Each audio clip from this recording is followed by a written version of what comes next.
Gracias, presidente. Buenos días. Marco Antonio Olvera del canal México News World y a los integrantes del Ejército y funcionarios y a la gente que lo ve dentro y fuera de las líneas de este país.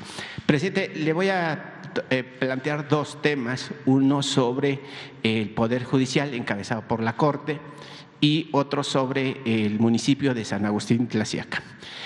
San Agustín Tlaxiaca se encuentra a 20 minutos de la capital del estado, que es Pachuca, y a 1 hora 20 minutos de la capital de la República. Sin embargo, como ahorita acaba de decir el general Luis Crescencio Sandoval, que San Agustín Tlaxiaca es uno de los municipios con más extracción de petróleo, obviamente gasolina y demás en el estado de Hidalgo. En ese sentido, presidente, la gente recurre a esos actos porque hay un problema con el tema de las tierras. Usted le va a regresar cientos de hectáreas a los yaquis, ayer lo anunció en Sonora, también ha encabezado actividades para la producción de alimentos para el autoconsumo.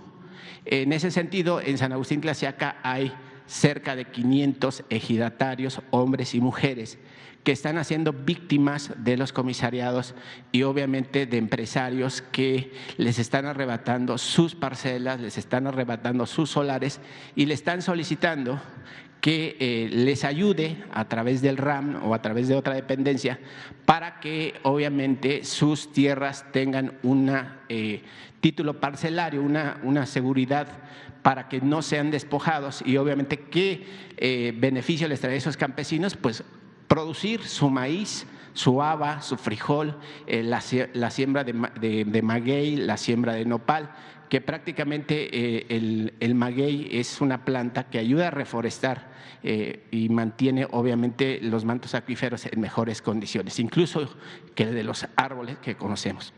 En ese sentido, presidente, ¿cómo podría ayudar a estos habitantes? ¿Cuál sería la ruta?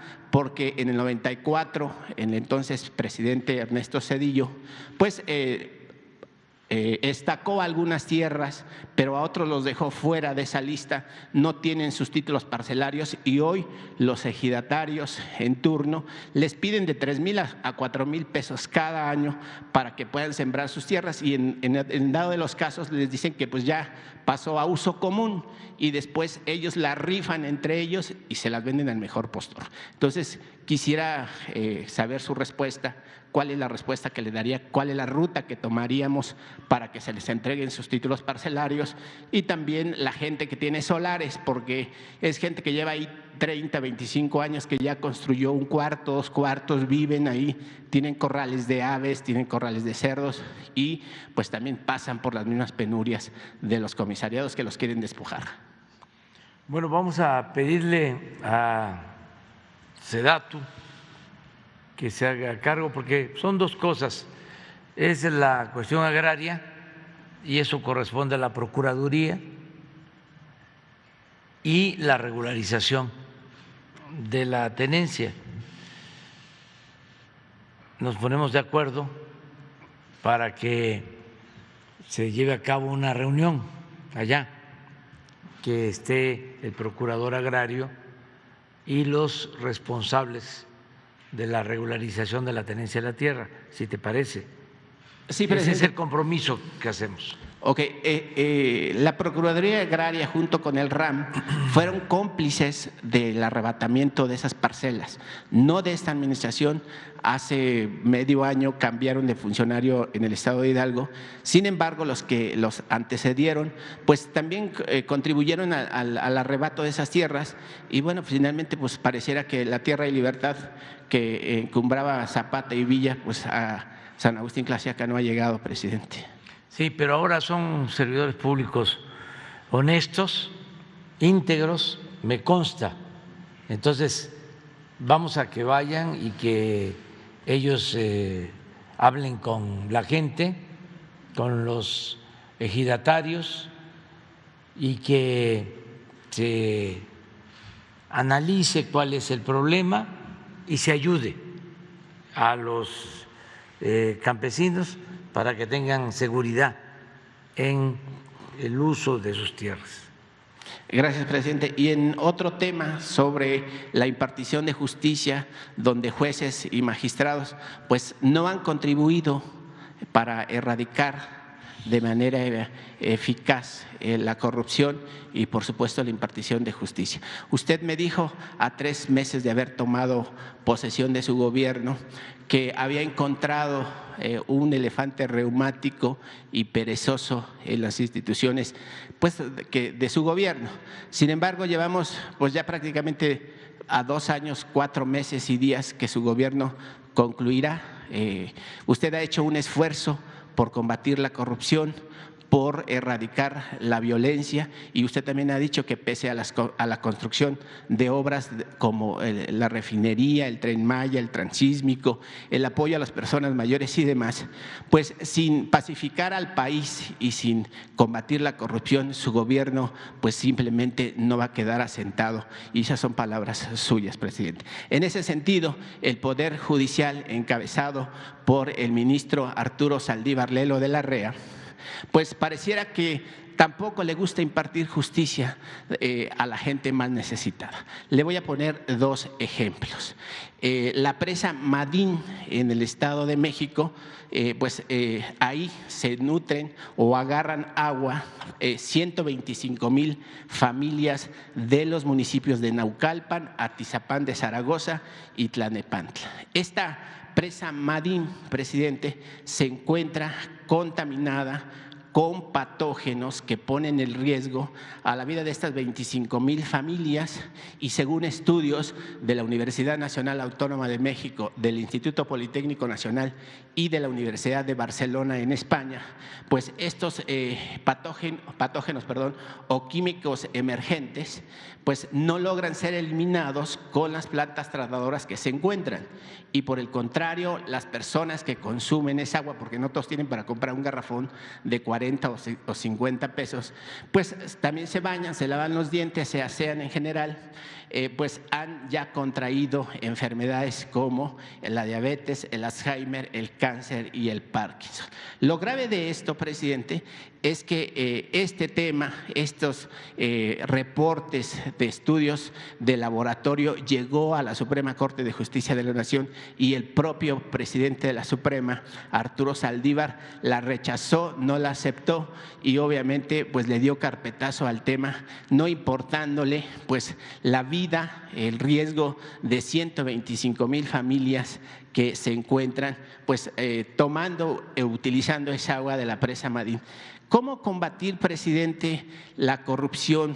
¿Cómo decirle al Poder Judicial, pese a que hay una independencia del Poder Judicial, el Ejecutivo y Legislativo, para que concuerden y caminen para el beneficio del país, y no solo para empresarios, no solo para farmacéuticas y, por supuesto, para alcaldes que están mencionados, como lo dije anteriormente?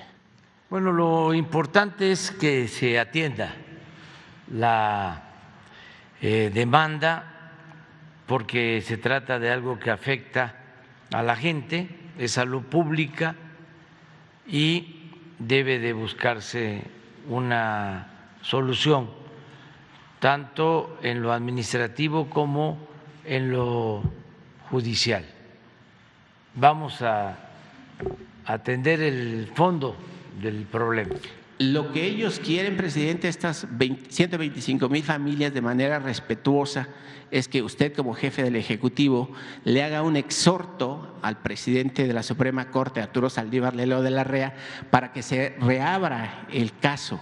Entiendo que son poderes totalmente independientes y que si se inmiscuye ahí pues se estaría violentando la Constitución por el beneficio pues de cada dependencia. Entonces… Sí, pero si se trata de las presas hay que ver qué responsabilidad tiene Conagua, qué responsabilidad tienen los gobiernos estatales, el gobierno del Estado de México o el gobierno de la Ciudad de México, medio ambiente, todos los que intervienen, y también lo judicial. vamos a dar respuesta a este planteamiento. Sobre la situación en el Poder Judicial, pues yo considero que el ministro Arturo Saldívar es un hombre recto, íntegro, honesto, que sí le importa a la gente. O sea que no es una persona de malas entrañas, es un verdadero juez, impartidor de justicia. Esa es mi apreciación. Hay que ver cómo está la situación legal, qué está pasando en el proceso. A veces tiene que ver con otras instancias, no todo lo tiene que resolver la Corte. A veces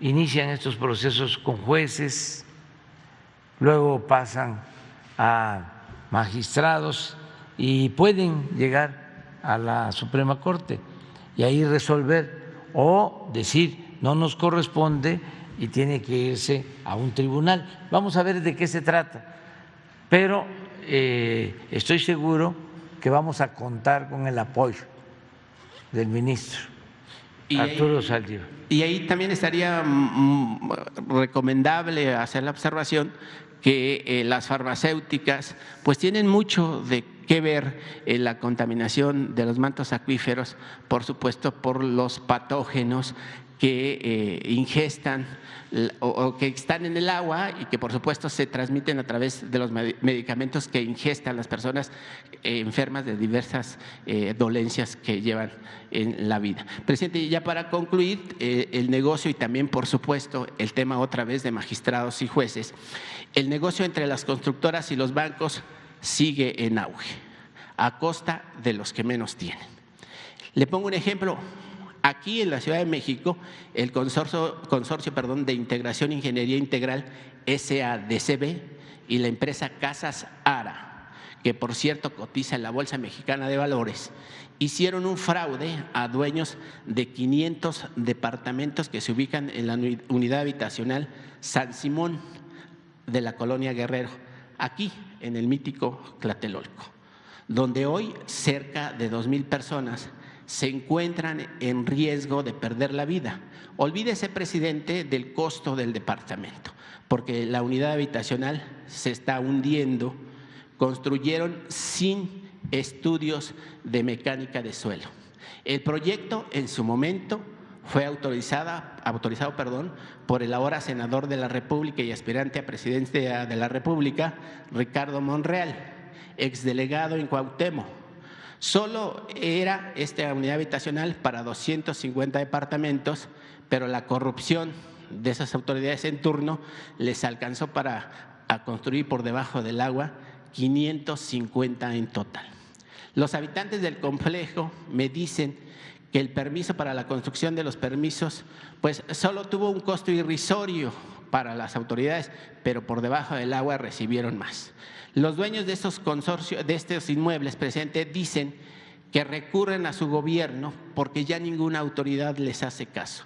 Por el contrario, aquí está lo de los jueces, la impunidad en el caso florece sobre todo por Alejandro Dicibit Sotelo, juez quinto de distrito en materia civil en la Ciudad de México, quien junto con Patricia Hernández Martínez actúan en favor de Casas Ara al no impartir justicia. ¿Qué buscan? Pues que solamente le regresen el dinero que pagaron por cada departamento, que oscila entre 2,5 millones y 2,800,000 pesos, y que Casas Ara y la constructora se queden con sus inmuebles, porque prácticamente se ha convertido en una bomba de tiempo, presidente, y yo creo que pues aquí en Tlatelolco pues todos sabemos que pues es un terreno pues muy propio cuando vienen los temblores y se viene abajo. Entonces ahí cómo o con quiénes pueden recurrir esas personas, pues que ya nadie las atiende, ni la delegación ni ninguna otra autoridad. Nosotros vamos a atenderlos y se lo voy a encargar de manera respetuosa a la jefa de gobierno, a Claudia Sheinbaum. Ella va a atenderlos. Con Jesús te pones de acuerdo para buscar una cita con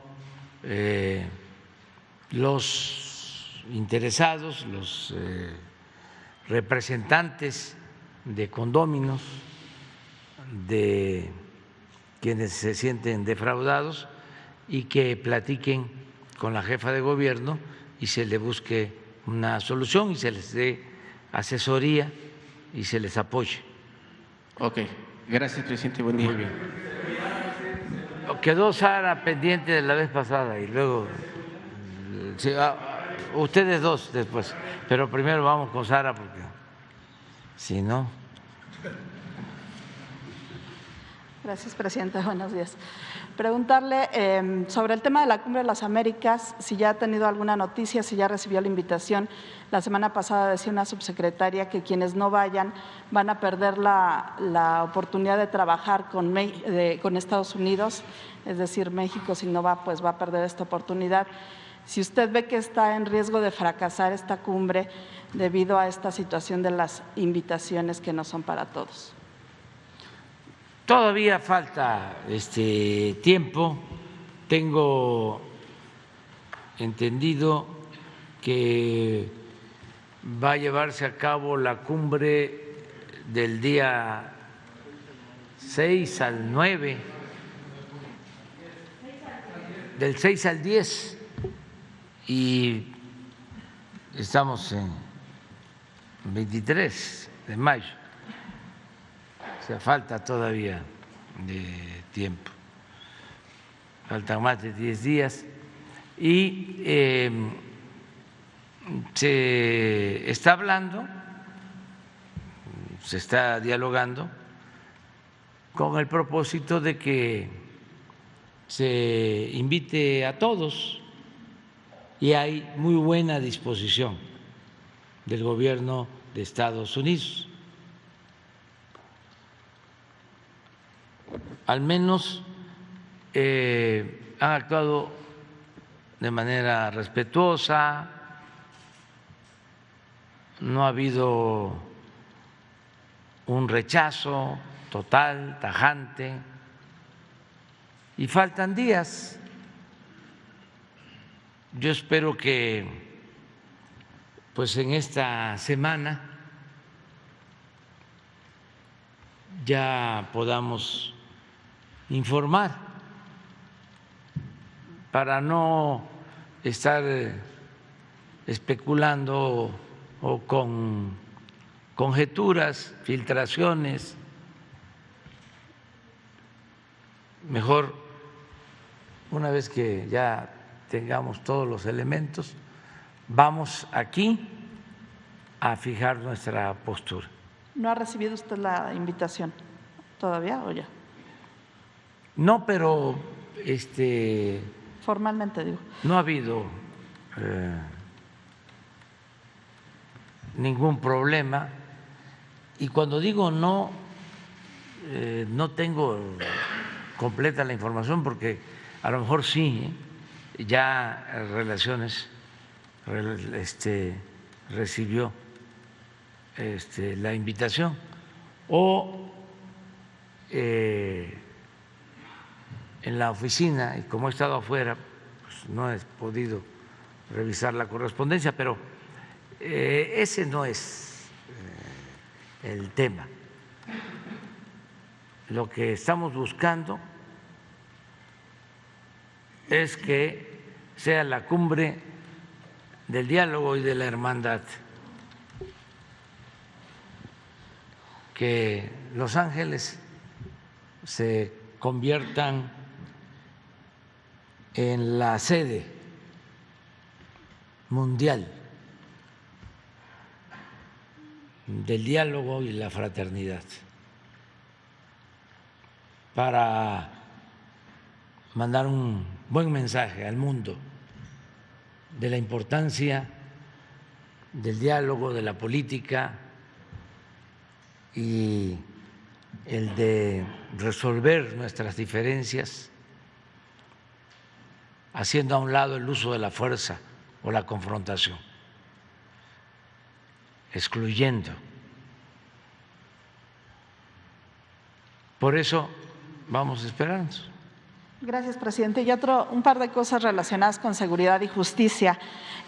Por un lado, preguntarle qué información tiene sobre el asesinato de la abogada y activista feminista Cecilia Monzón, ocurrido en Puebla. Y por otro lado, plantearle el tema. La semana pasada, el juez Felipe de Jesús Delgadillo desechó un caso de abogados cercanos a Julio Scherer. Incluso remitió el expediente a la Comisión de Derechos Humanos argumentando que hubo conductas indebidas.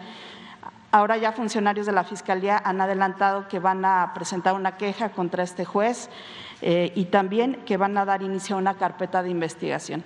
Más allá de lo que usted ha señalado, ha dicho que es un pleito, pues está de por medio también la Fiscalía. Si esta situación no debilita a la Fiscalía, sobre todo porque también el fiscal Alejandro Gersmanero pues quedó pues muy mal con el tema de su familia que ocurrió hace algunas semanas. Entonces, si esta situación también no debilita a la Fiscalía, más allá de que se trate de un diferendo, que puede haberlos, pero ahora está de por medio una institución. Gracias. Bueno, pues qué bien que tratas el tema del asesinato de la señora Monzón en Puebla, porque pues es un tema muy doloroso. Desde que tenemos la información de lo sucedido, estamos atendiendo el problema grave, porque fue un ajusticiamiento, o sea, fueron sicarios los que la asesinaron, sin ninguna duda, fueron sobre ella. Y un abrazo pues a sus familiares, y lo mismo decirles que ya se está trabajando. Yo iba a tratar el tema ahora, pero como lo preguntas, ya me ayudas a informar que existe coordinación con el gobierno de Puebla y estamos nosotros participando. Incluso me gustaría que el subsecretario les informara sobre lo que se lleva de la investigación, hasta dónde es posible hacerlo. Pero Ricardo nos va a informar.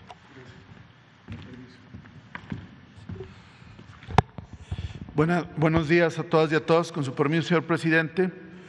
Desde el primer momento que se tuvo conocimiento de la noticia criminal, la secretaria Rosa Isela Rodríguez nos instruyó a revisar el tema y, como lo señala el presidente, se tuvo comunicación con el gobernador Miguel Barbosa y con el fiscal general de Justicia de Puebla, Gilberto Higuera.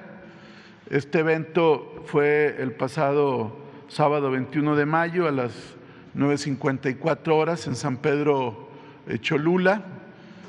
Dos sujetos en una motocicleta disparan varios impactos al vehículo Kia gris donde iba la activista Cecilia Monzón Pérez, perdiendo la vida prácticamente al momento.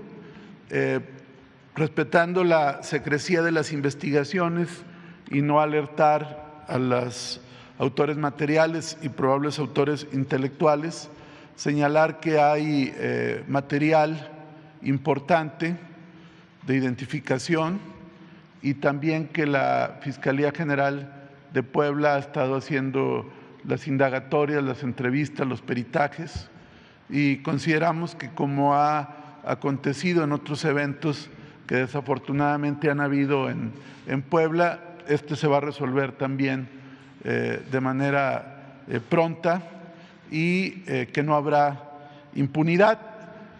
Como ha sido la instrucción presidencial en estos casos, ofrecimos todo el respaldo a las autoridades de Puebla para colaborar en cualquier necesidad técnica, de inteligencia o de investigación criminal que pueda arrojar resultados muy pronto. Evidentemente es un hecho que reprobamos y que habrá una respuesta eficaz de parte del Estado y de las autoridades locales. Gracias. ¿Este equipo que han enviado a otros estados para algunos casos específicos? Con Puebla tenemos una relación muy fluida en diferentes temas, entonces prácticamente hay un trabajo coordinado continuo. Las necesidades lo van a ir demandando, pero decir que recientemente también, cuando hubo un evento en Ixtapaluca, en la carretera México-Puebla, también hubo esta comunicación con la Fiscalía, y seguramente en próximas horas habrá un equipo también ya en Puebla, pero desde el primer momento estamos colaborando con ellos porque muchos temas son de carácter técnico y se pueden hacer desde aquí. Insisto, hay una comunicación y coordinación permanente con las autoridades de Puebla. Gracias. Bueno, en cuanto a lo del litigio, la verdad es que nosotros no intervenimos en estos asuntos. Tienen que ver con ministerios públicos, con jueces, y hasta ahí nos quedamos. Solo cuando se trata de un asunto muy grave, entonces sí participamos. Pero hay muchísimos pleitos, querellas, denuncias de todo tipo. Aquí me pasaría todo un día hablándoles de los pleitos judiciales, por ejemplo, de las herencias, pero son como para escribir libros de cómo se pelean los que tienen dinero o reciben herencias y cómo hay confrontación en las familias y toda la descomposición que se produce. Pero de lo más inhumano, hasta en familiares,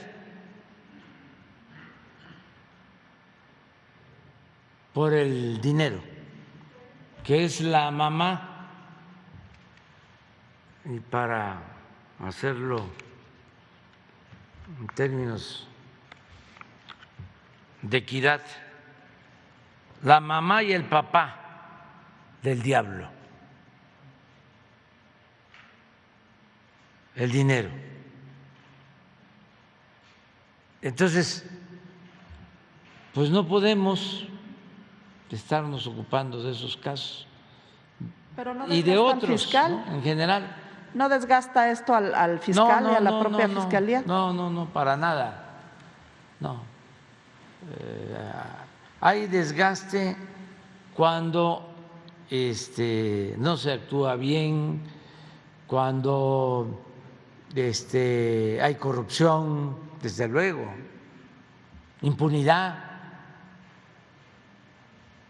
Nosotros tenemos que buscar eso, desterrar la corrupción y acabar con la impunidad. Por ejemplo, aprovecho para hacer un llamado a todos los trabajadores petroleros que nos han ayudado tanto, como los trabajadores electricistas, como los trabajadores del sector salud, como los trabajadores de la educación. Estamos rescatando Pemex con los trabajadores y con los técnicos. Pero hace unos días cerraron una válvula allá en las plataformas de Campeche, un poco antes de que llegara el director de Pemex a esa plataforma, y ya se está investigando. Sí le pedimos a la Fiscalía que abriera una investigación. Y yo le pido a los trabajadores que nos ayuden a todos. Y estoy seguro que nos van a apoyar, estando pendientes, cuidando, informándonos, porque una acción así puede ocasionar una terrible desgracia.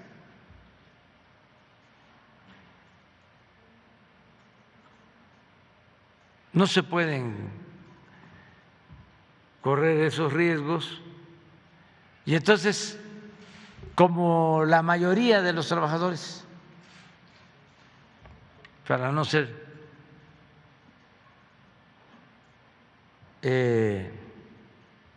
totalitarios, la mayoría está a favor del rescate de Pemex.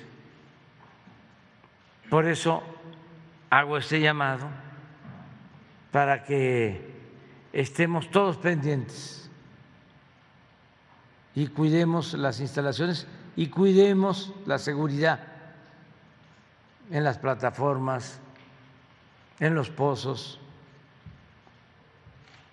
en las plantas, en las refinerías.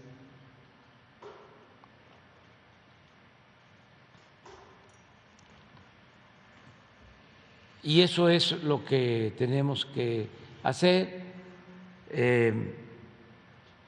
para seguir adelante, porque hay gente molesta con la transformación, que estaban acostumbrados a robar o a recibir atenciones especiales, vivían colmados de atenciones, de privilegios, y otros solo por que no les caemos bien, pero conscientes o inconscientemente se pueden provocar problemas. Entonces, que todos ayudemos, que todos nos cuidemos. Vamos bien, bastante bien. Que pueden decir nuestros opositores que no es así, están en su derecho. Nunca había habido tantas libertades para ejercer el derecho a disentir. Y vamos a seguir así. Y vamos a continuar buscando que haya la transformación y vamos avanzando. Tú comentabas, por ejemplo, de que si no resolvemos el problema de la inseguridad y de la violencia, no vamos a poder decir que se avanzó. Yo creo que sí vamos a terminar el gobierno con buenos resultados en esta materia de seguridad y de combate a la violencia, porque vamos avanzando y nos ayuda mucho el que no hay relaciones de complicidad. Son servidores públicos honestos, rectos, íntegros. Siempre lo he dicho y lo repito, porque además como no les gusta a mis adversarios, pues es la única forma que tengo también a veces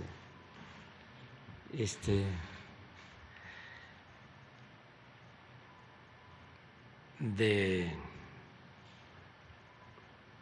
hacerlos que se enojen para que vayan acostumbrándose a serenarse. Pero fíjense la diferencia. Rosa Isela, secretaria de Seguridad Pública, el secretario de Seguridad Pública de Felipe Calderón, García Luna.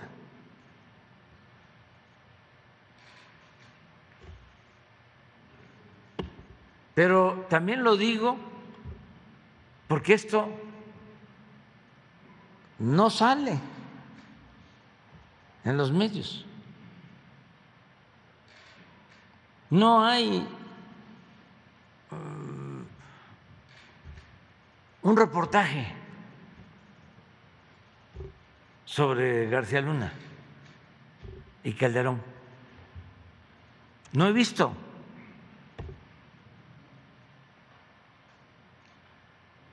Algunos por ahí, para cumplir con el expediente,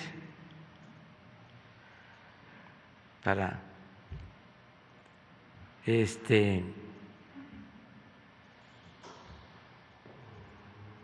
que no se vaya a decir que no son plurales. Pero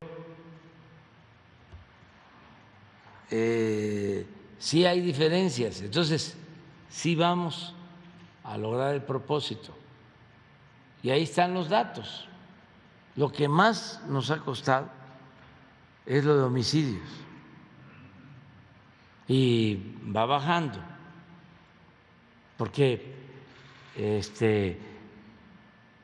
Rosa Isela no puso la gráfica de cómo iba subiendo cuando llegamos los homicidios, a ver si la tienen. Nada más me refiero a los porcentajes de incremento.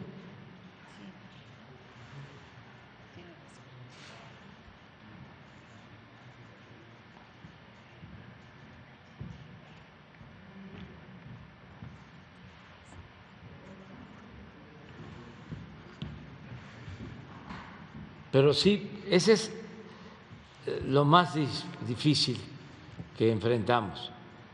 Pero no, esta, pero si vemos aquí,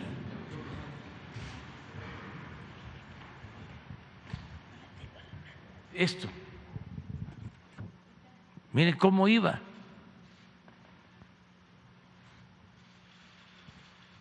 Esa era la tendencia. Aquí llegamos nosotros.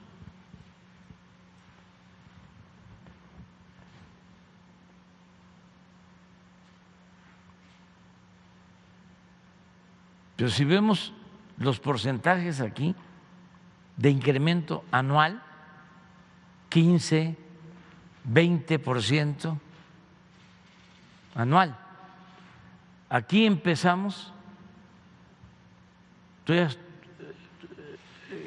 tuvimos ya un crecimiento del 1%, después menos 0.9%, pero detuvimos esta tendencia y ahora estamos bajando. En el periodo, este porcentaje, en el periodo que llevamos. Pero si tomamos en cuenta el último año, esto es menor. Debemos de traer como el 3% abajo, nada más, con relación al 18. Pero ya no siguió la tendencia. Y vamos a continuar, porque como no hay impunidad, pues se avanza. Les quiero dar también una buena noticia. Aquí ustedes, no sé si está la compañera, el compañero, porque no recuerdo quién hizo el planteamiento de que estaba en la cárcel en Tamaulipas una mujer indígena guatemalteca,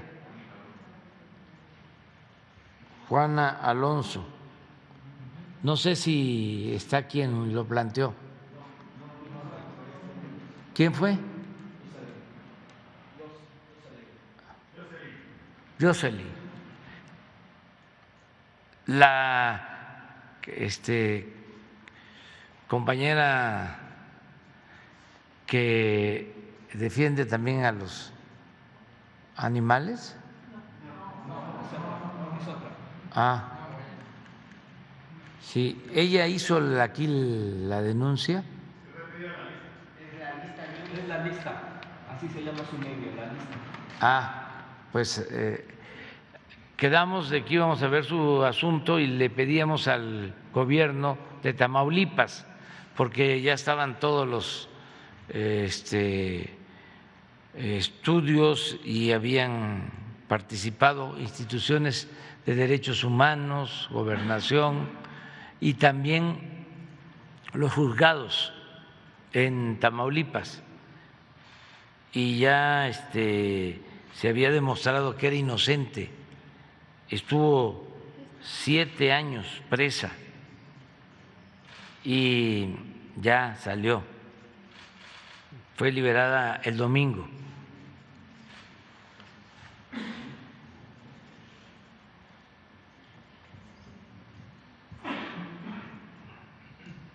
Y así,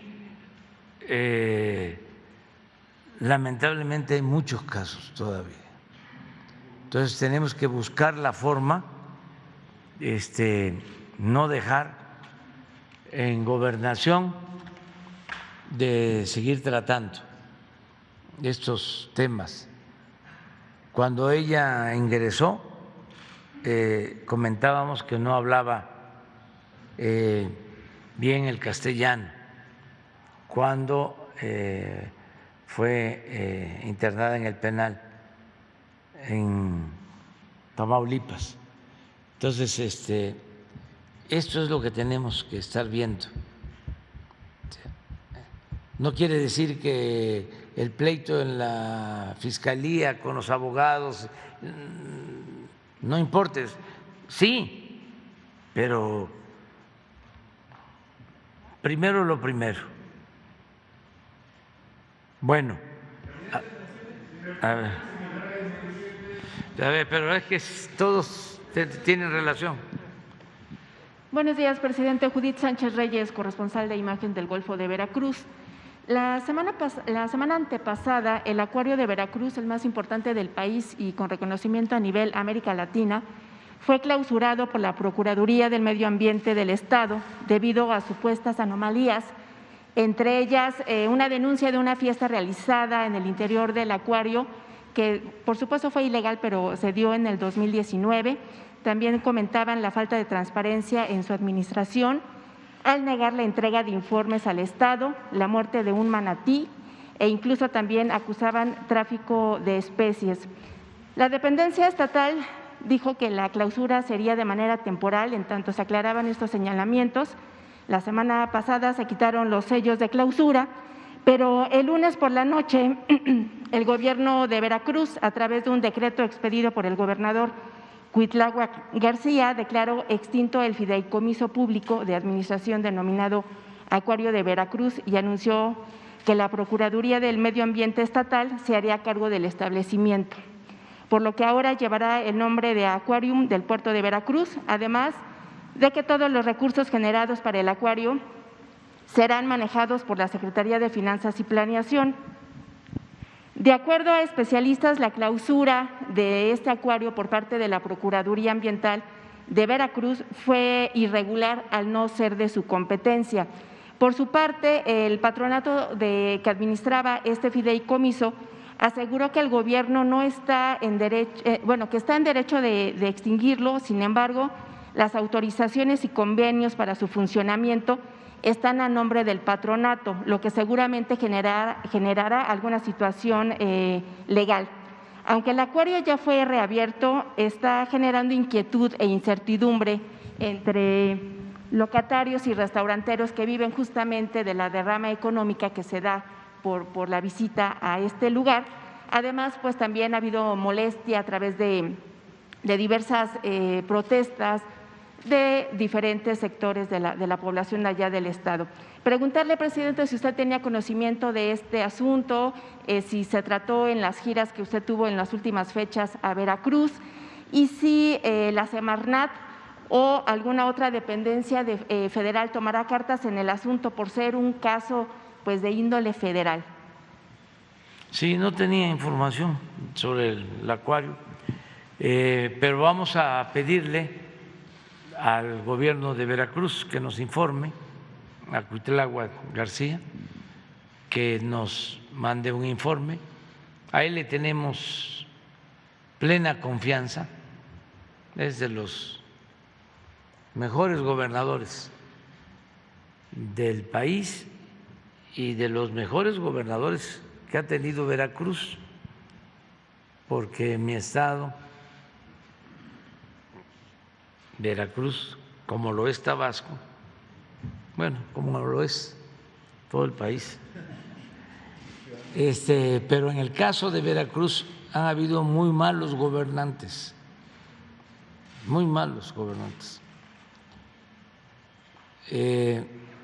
y llevaba mucho tiempo que no había un buen gobernador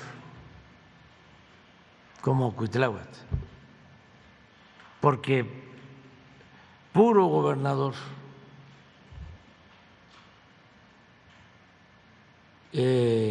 ventajoso, no quiero decirlo fuerte,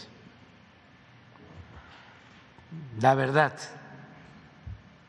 que llegaban al cargo a enriquecerse, hacían enormes fortunas y mansiones y yates y departamentos en el extranjero durante bastante tiempo. Y para mí es muy satisfactorio que haya en Veracruz un gobernante honesto. Me recuerda a otro nivel, desde luego, a don Adolfo Ruiz Cortines, que fue un presidente honesto, veracruzano.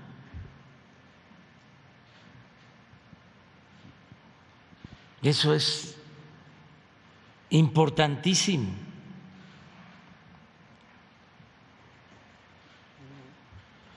Entonces, por eso vamos a pedirle a Cuitláhuac que nos informe y también a la Secretaría de Medio Ambiente que nos informe sobre esta situación.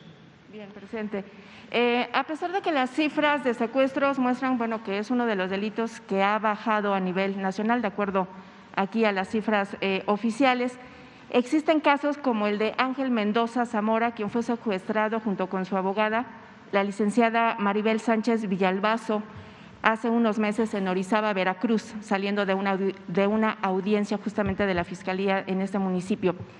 Los secuestradores solicitaron un rescate por la libertad de estas dos personas, aunque debido a la presión mediática que ejerció en su momento la Barra Mexicana de Abogados, solamente fue liberada la abogada. Mientras que el señor Ángel Mendoza lleva 9 meses desaparecidos, los secuestradores no volvieron a ponerse en contacto con la familia para pedir un rescate.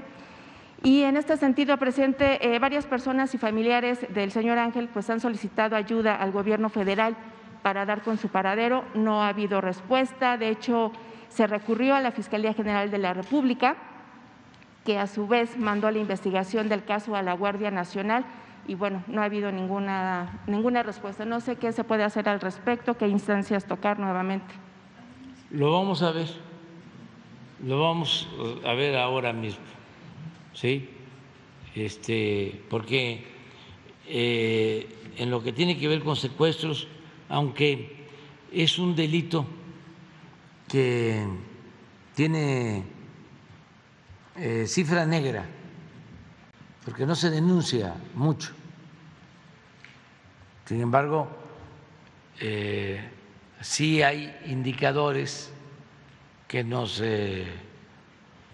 demuestran que ha ido a la baja, lo que planteaba aquí Rosa Isela, 70% de disminución, 75% de disminución, pero de todas maneras vamos a seguirlo combatiendo y hay un buen equipo y lo decía Rosa Isela, en los estados hay buenos equipos antisecuestros y el equipo central también hace un buen trabajo. Finalmente, presidente, de acuerdo a lo manifestado por diferentes agrupaciones de abogados y también por ciudadanos que viven procesos judiciales de diversa naturaleza en Veracruz, el acceso a la justicia pues ha tenido un profundo impacto por diversas razones, entre ellas por la falta de autonomía del Poder Judicial.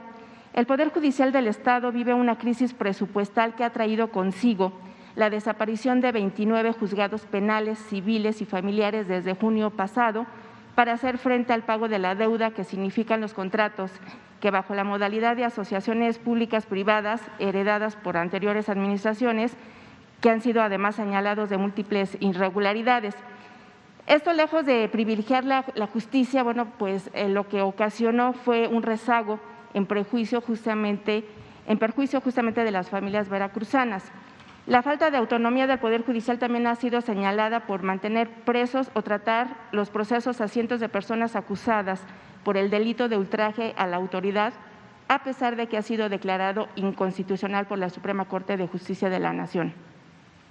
Entre los acusados, bueno, usted ya los conoce el caso de José Manuel del Río Virgen, exsecretario técnico del Senado, pero hay muchas otras personas en situaciones similares, en algunos que han sido incluso señalados o calificados como presos políticos.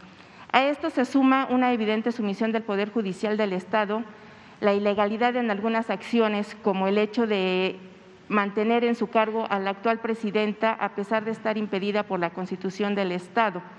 La crisis se vive muy fuerte en el estado de Veracruz, esto mantiene estancada la impartición de justicia en la entidad y pareciera que no hay quien pusiera como cartas en el asunto o se preocupe por esto.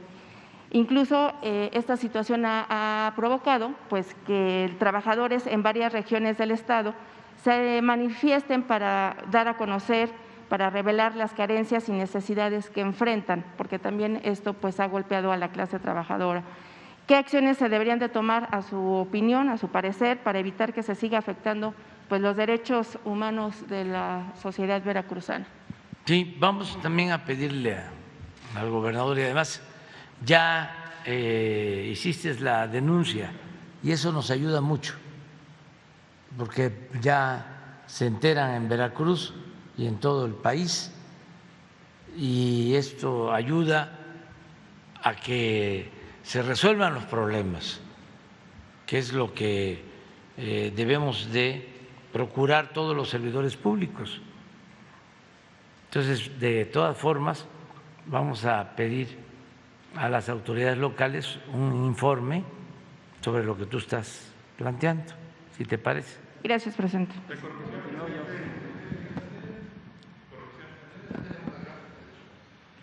A ver, la gráfica y también la de secuestro, que también es importante. Ah, este es secuestro, sí. Yo pensaba que era la otra. Ah, esto es importante, mira. Así venía lo de secuestro. Son denuncias presentadas. Y hablaba yo de la cifra negra que hay en casi todos los delitos, menos en 2: homicidio oficialmente y robo de vehículo, porque en el caso de homicidio tiene que intervenir el Ministerio Público.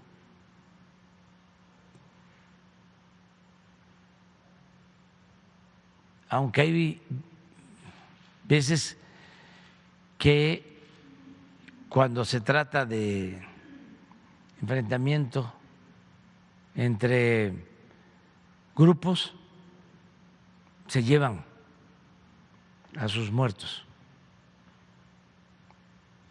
O sea, por eso no es así tan categórico de que todos los homicidios se registran, pero sí es lo más cercano a la realidad. En robos, por ejemplo, es mucho el margen de delitos que no se denuncian. Ahí sí hay más cifra negra. Y esto es lo que mande. Sí, es el INEGI, sí. Del INEGI, es esto. Pero hay uno que tenemos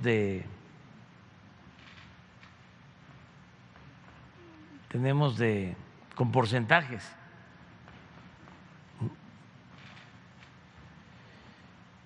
Y aquí se fue arriba estos.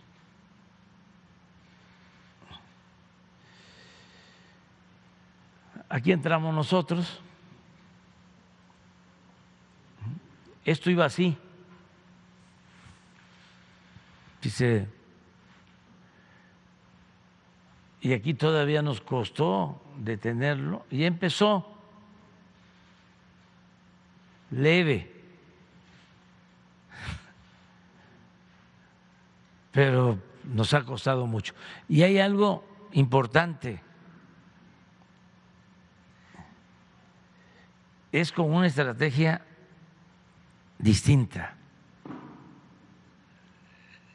Ya no el enfrentar la violencia con la violencia. Los datos que daba el general, a ver si los ponen, porque es interesante. ¿Cómo sí se puede lograr esto sin lo que vamos a ver ahorita?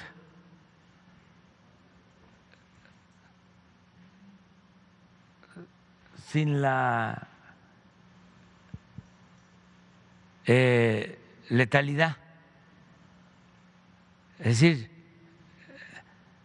sin quitarle la vida a nadie.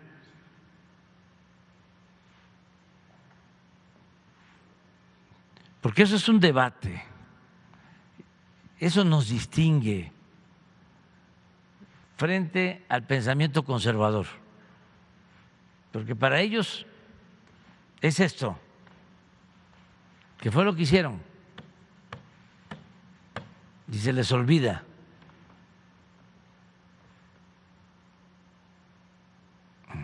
Es enfrentar el mal con el mal, la violencia con la violencia. Y aquí está el resultado. ¿Cuántos enfrentamientos? Estamos hablando de militares heridos, fallecidos, cuando la guerra de Calderón, aunque les moleste, porque además eso tiene que ver con una mentalidad conservadora, reaccionaria, y además con mucha hipocresía, porque es por mi culpa, por mi culpa, por mi culpa, por mi culpa, por mi grande culpa. Pero no hay amor al prójimo en los hechos, en la realidad. Y miren la diferencia.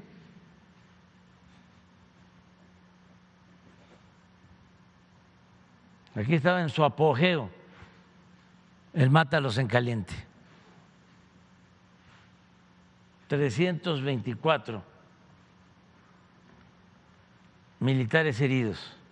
Ya hemos visto personas, y ahora vamos a poner también la gráfica, 324.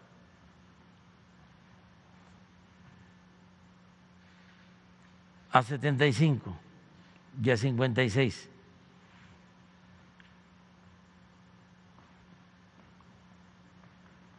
Claro, el que da la orden ese está arriba.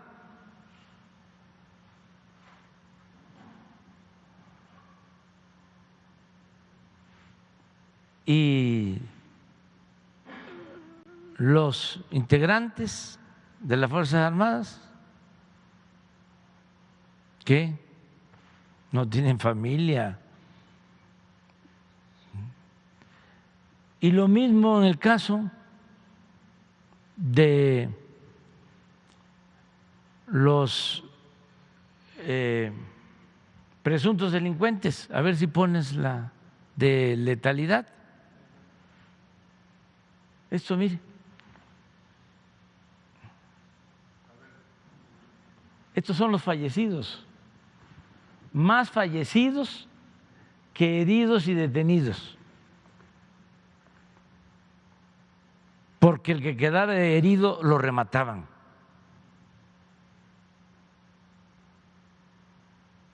Y todavía se atreven a decir que está mejor. Y además, no es un asunto superficial, lo creen.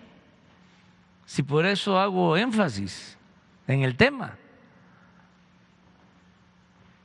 porque eso es la esencia del pensamiento conservador, el autoritarismo, la mano dura,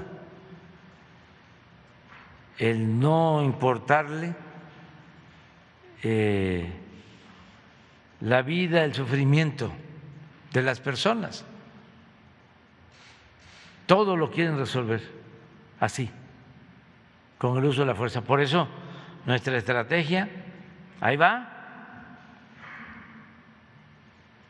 ¿Qué atendían a los jóvenes? Nada, nada más los etiquetaron, los llamaron ninis,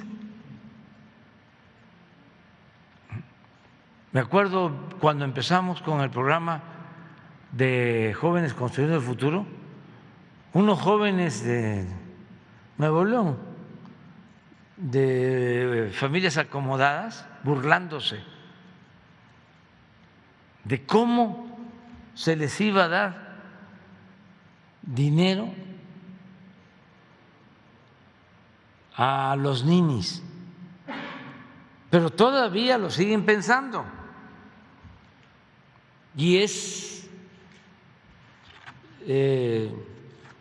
consustancial al conservadurismo. Por eso sí hay diferencias. Claro que hay clasismo en el país y racismo y discriminación. Esto, por ejemplo, de los médicos que van a venir a ayudar. Un escándalo.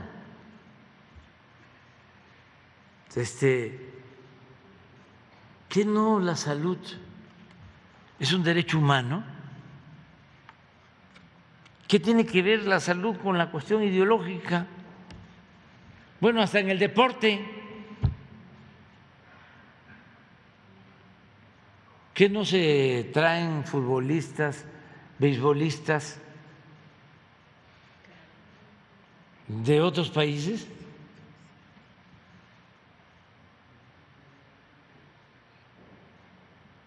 No, pero es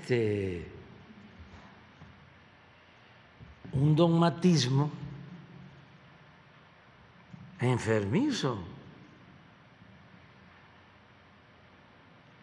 muy fanático. Por eso hay que trabajar mucho con los jóvenes y tratar este tema siempre.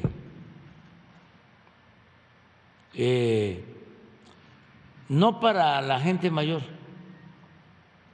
ya mis contemporáneos ya está muy difícil convencerlos, pero los jóvenes sí pueden recibir otro tipo de información, no información que los vuelva individualistas, que les endurezca el corazón,